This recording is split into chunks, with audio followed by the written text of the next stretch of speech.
Pernah nggak kamu bertanya, kenapa toko harus menghitung stok barang setiap saat? Atau kenapa di laporan keuangan selalu ada akun yang namanya persediaan?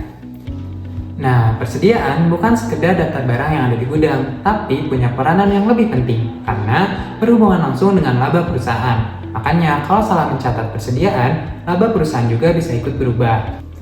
Di video kali ini, kita akan bahas persediaan dari dasar sampai kamu benar-benar paham.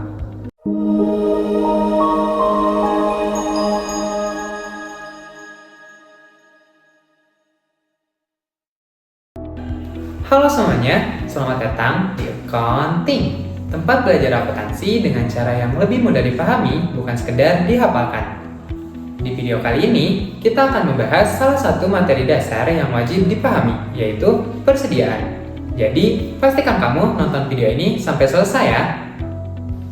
Pertama, apa itu persediaan? Persediaan adalah aset yang dimiliki oleh perusahaan untuk dijual kembali. Atau dalam proses produksi, persediaan merupakan bahan yang akan digunakan dalam proses produksi tersebut. Nah, persediaan karena akan dijual kembali atau digunakan dalam kegiatan operasional perusahaan, maka persediaan ini termasuk ke dalam aset lancar. Jenis persediaan juga berbeda-beda tergantung pada jenis usahanya.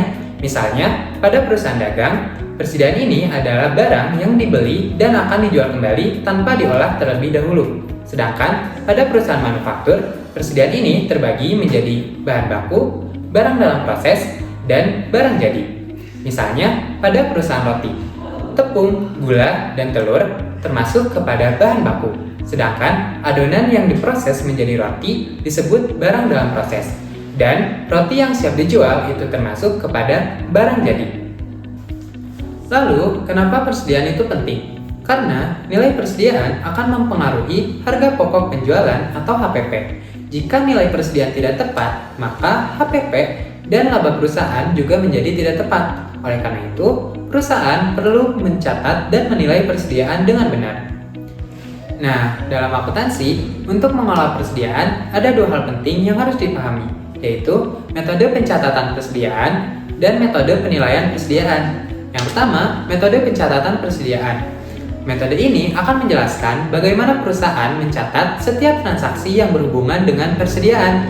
Ada dua metode yang umum digunakan untuk mencatat persediaan, yaitu metode fisik atau periodik dan metode buku atau perpetual.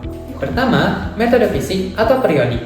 Pada metode ini, perusahaan tidak akan mencatat perubahan jumlah persediaan pada saat transaksi pembelian ataupun penjualan.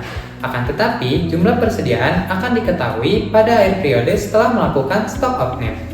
Saat membeli barang dagang, maka jurnalnya di debit akan muncul akun pembelian dan di kredit akan muncul akun kas atau utang usaha. Sedangkan ketika menjual barang dagang, maka jurnalnya di debit akan muncul akun kas atau piutang usaha dan di kredit muncul akun penjualan.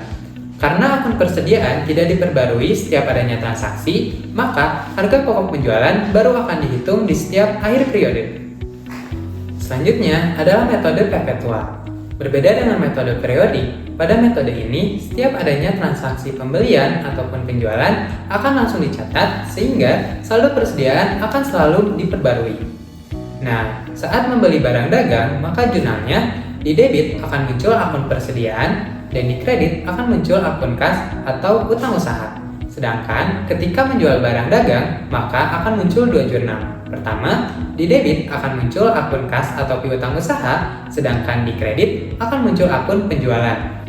Jurnal kedua, di debit harga pokok penjualan dan di kredit persediaan. Dengan metode ini, perusahaan akan mengetahui jumlah persediaan kapan saja tanpa harus menunggu akhir periode. Jadi, perbedaan utamanya, metode periodik memperbarui persediaan setiap akhir periode, sedangkan metode perpetual memperbarui persediaan setiap adanya transaksi. Nah, sekarang kamu sudah memahami apa itu persediaan dan bagaimana perusahaan mencatat persediaan dengan metode periodik ataupun perpetual. Tapi, masih ada satu pertanyaan penting. Kalau perusahaan membeli barang dagang dengan harga yang berbeda-beda, bagaimana cara menentukan nilai persediaan akhir dan harga pokok penjualannya? Nah, itu yang akan kita bahas di part 2, yaitu metode penilaian persediaan lengkap dengan contoh kasus dan jurnalnya. Jadi, jangan sampai ketinggalan ya. Karena akuntansi lebih mudah kalau dipahami, bukan dihafalkan. Sampai jumpa di accounting.